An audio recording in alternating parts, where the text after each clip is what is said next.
I studied geology in school, where I learned about the layers of the Earth, the rocks that make up our planet, and the incredible forces that shape our landscapes.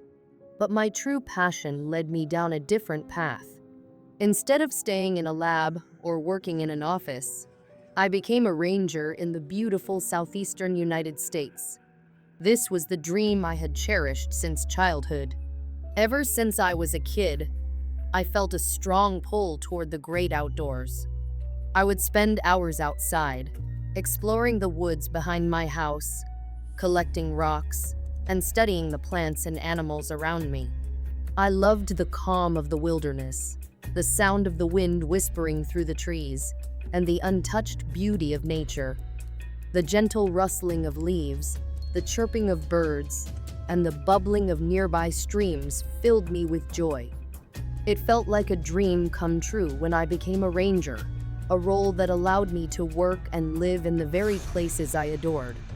As a ranger, my days were filled with adventure. I led groups on nature hikes, taught visitors about the local wildlife, and ensured the park remained safe and clean. I reveled in sharing my love for the outdoors with others, explaining how each tree, flower, and creature played a part in the ecosystem. Every day brought a new opportunity to connect with nature and the people who visited it. However, as time passed, I began to feel the weight of isolation. While the beauty of the park surrounded me, my only company consisted of the occasional visitor and fading memories of my college days. Sure, I had my share of quirky characters among the other rangers, and I'd be lying if I said I didn't make a few friends. But I often found myself longing for deeper connections. As an introvert, most of the other rangers reminded me of loud frat boys, boisterous, carefree, and often more interested in partying than in the tranquility of nature.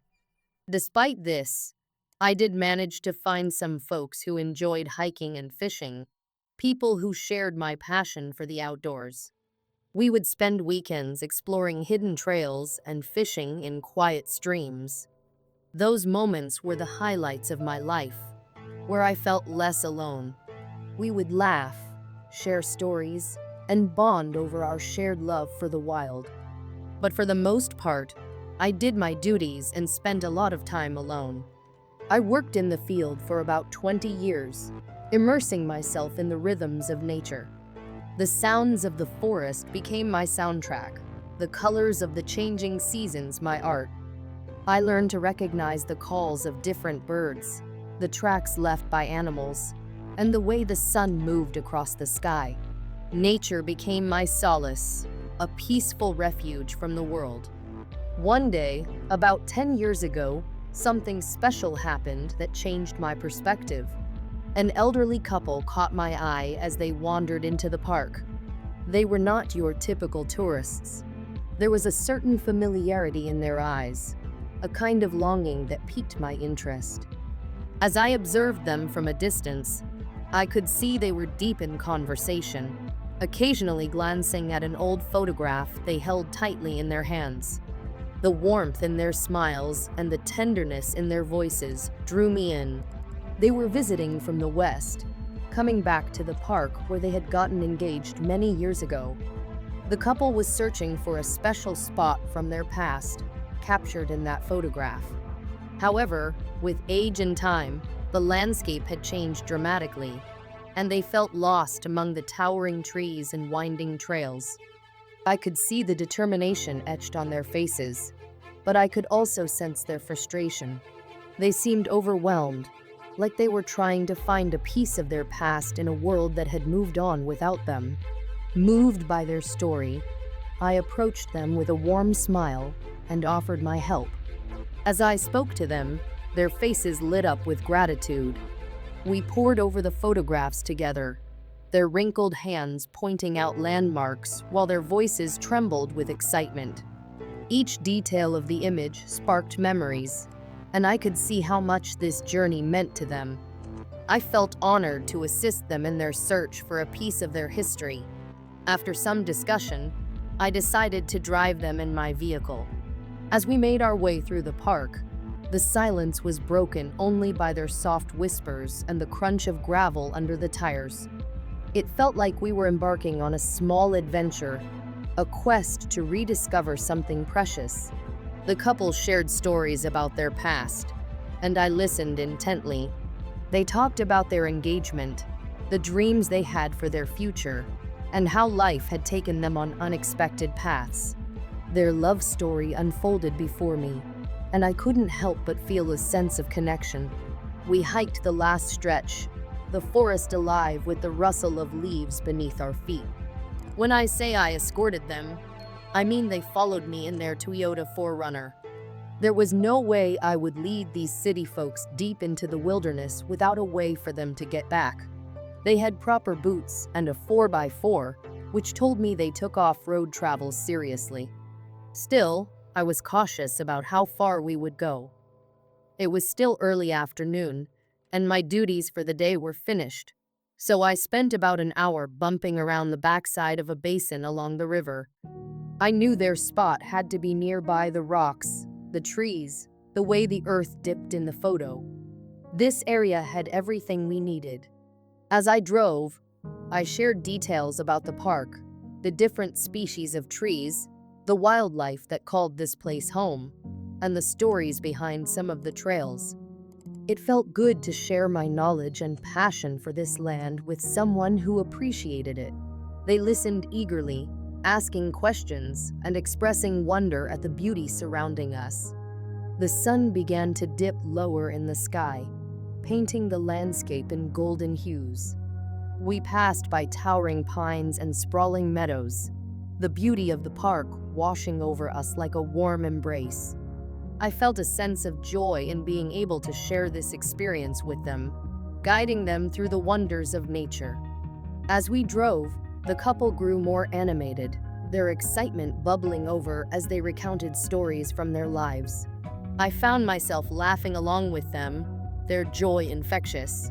Sure enough, after a while, we parked our vehicles and hiked down a short ravine that led us near the water's edge. The air was filled with the sound of the river flowing, a soothing melody that added to the excitement of our journey.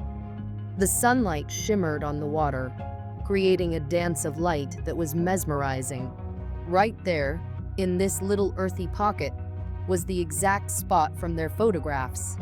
I climbed down first, ensuring the path was safe, and then helped the wife. Finally, I reached out to the husband, guiding him down carefully. As soon as they reached the bottom, their faces lit up with joy. We had found the spot. It was a beautiful bend along the river, bathed in the soft glow of the setting sun. The trees surrounded us, their leaves whispering in the gentle breeze. As the light danced on the water, I could see tears of joy in their eyes. They embraced, their laughter echoing through the trees as they relived their memories in this sacred place. The wife reached for her husband's hand, squeezing it tightly as they took in the scene before them. It was as if time had melted away, and they were once again the young couple who had fallen in love here many years ago. While they shared their memories, I took a moment to step back and absorb the beauty of the moment. I felt a deep sense of fulfillment wash over me. I had played a small part in helping them reconnect with their past, and it filled my heart with warmth. Watching their love story unfold in this cherished spot was like witnessing a beautiful painting come to life.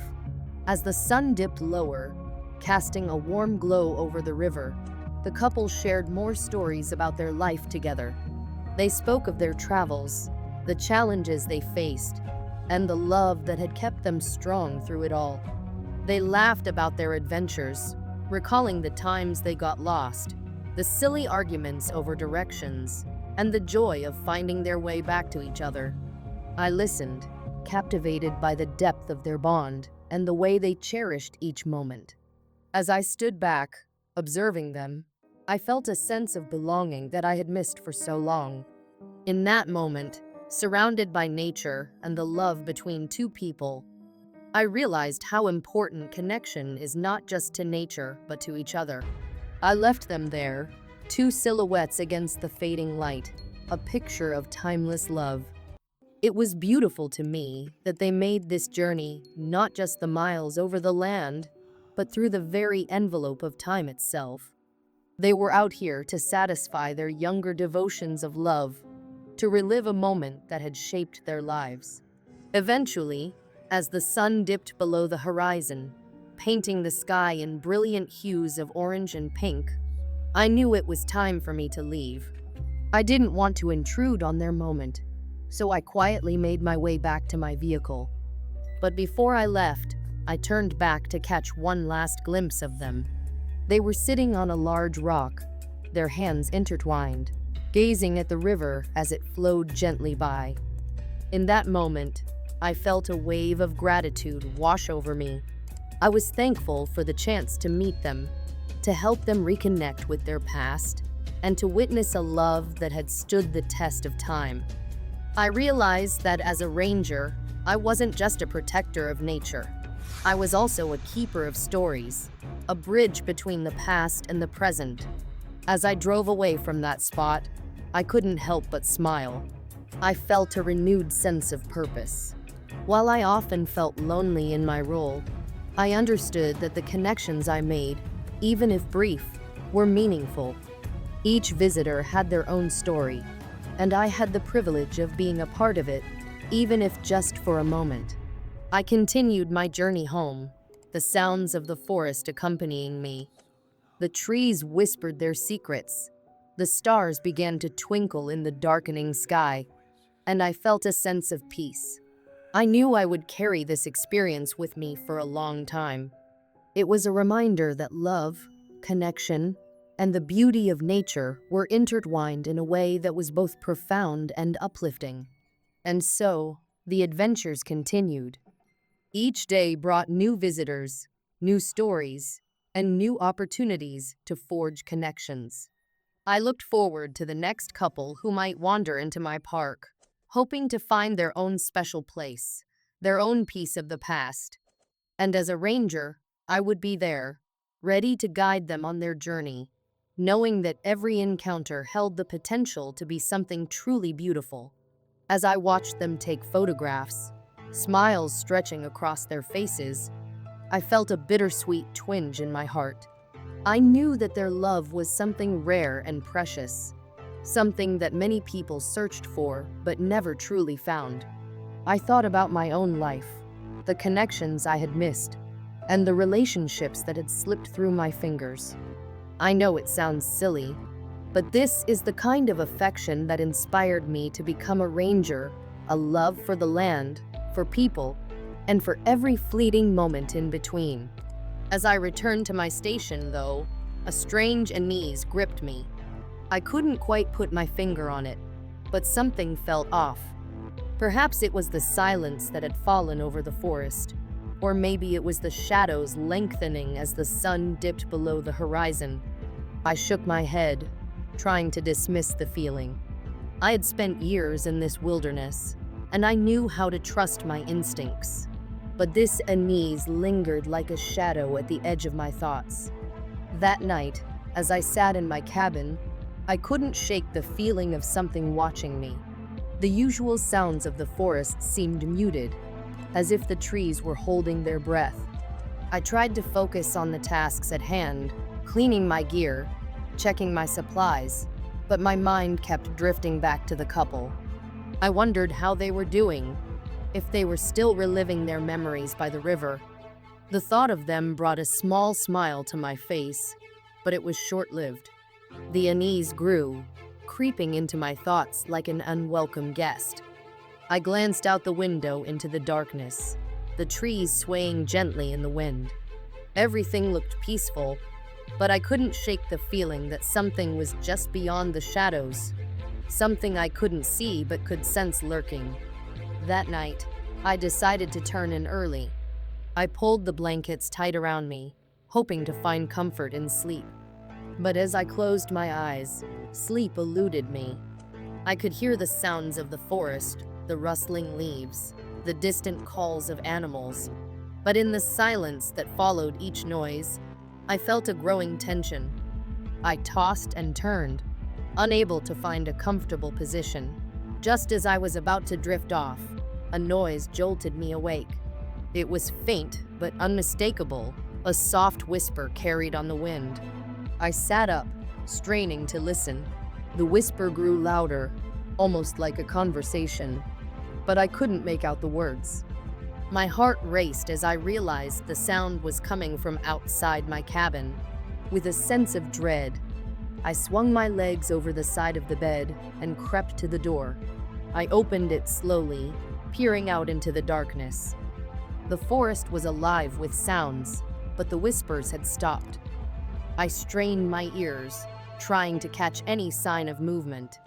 The shadows danced, but all was still. After standing there for what felt like an eternity, I finally stepped outside. The cool air hit me, and I shivered as I scanned the surroundings. The trees loomed tall, their branches stretching out like fingers in the night. I took a deep breath, trying to calm my racing heart. Perhaps I was just imagining things, but deep down, I knew that the unease I felt was not just a figment of my imagination. Something was off, and I needed to find out what it was. They explained it clearly. They wanted to spend an afternoon in that old area, take some photos, and enjoy the scenery. It all sounded like typical visitor activity. But for some reason, there was something different about the vibe from that old couple. By the time I got back to my post, I couldn't shake the feeling that I shouldn't have taken them out there. As a park ranger, feeling like you failed at your job is a tough pill to swallow. So, I decided to wait and make sure they left safely. As night fell, the park was wrapped in an eerie silence. The other day, visitors trickled out, one by one, until all traffic came to a standstill. Not even a single headlight was visible in the distance. I reached out to other check stations nearby, but got vague reports. Nobody could confirm that the elderly couple had left in their Toyota 4Runner. I could feel it in my bones they hadn't left. That gut feeling, that gnawing anxiety, was unlike anything I'd felt before.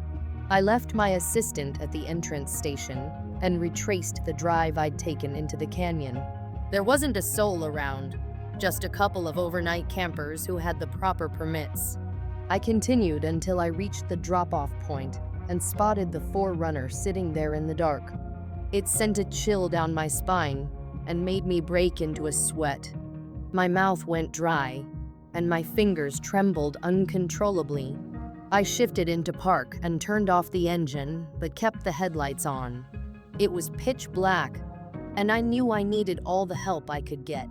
I hiked down toward the ravine, but my nerves got the best of me, so I paused for a moment. Their car was there, which meant I was about to discover something unsettling. I called out a few times, hoping I was wrong. Maybe they had just wandered off or couldn't make the short climb back to their car. But silence was the only answer. Gathering my courage, I continued down to the riverbank. The scene that greeted me was both beautiful and horrifying. The moonlight lit up the area, and I could see two forms sprawled out beneath a tree, their legs pointed toward the water. It looked like they were cuddled up, peacefully gazing at the stars above. "Hey, Ranger District here," I called out softly. They didn't move. Taking a shaky breath, I turned on my flashlight, and my heart dropped. There they lay, spooning on the riverbank, motionless. Their faces were serene, but the air was heavy with a sense of finality. They were both dead. It was strange. Rather than looking scary or miserable, they appeared at peace. It felt eerie, considering my earlier premonition that this could be their fate. It didn't seem like they had been murdered. This looked like a planned decision. I seriously doubted they both died of heart attacks at the same time. I called the police, my mind spinning with confusion and sorrow. The next hours passed in a blur of flashlights, quiet conversations, and deep sadness. The police revealed their identities, but shared little else. Later, I learned the heartbreaking truth. The wife was terminally ill, her life slowly being taken by cancer. They chose to end their lives together in the place where their journey had begun. That news hit me hard, but I found comfort in knowing they were at peace together in death, just as they had been in life. They hadn't asked for help because they didn't want to involve anyone else. Their final act was a testament to their love, a love so profound that they chose to embrace death in a place etched in their memory, beneath the vast sky. Their story, though tragic, deeply touched me. It reminded me of how fleeting life is and the enduring power of love. As I walk the trails of the park, under towering trees and alongside the winding river, I will always remember them, two souls who found their final resting place in the corner of the world they loved, leaving behind a story that echoes in the silence of that wilderness.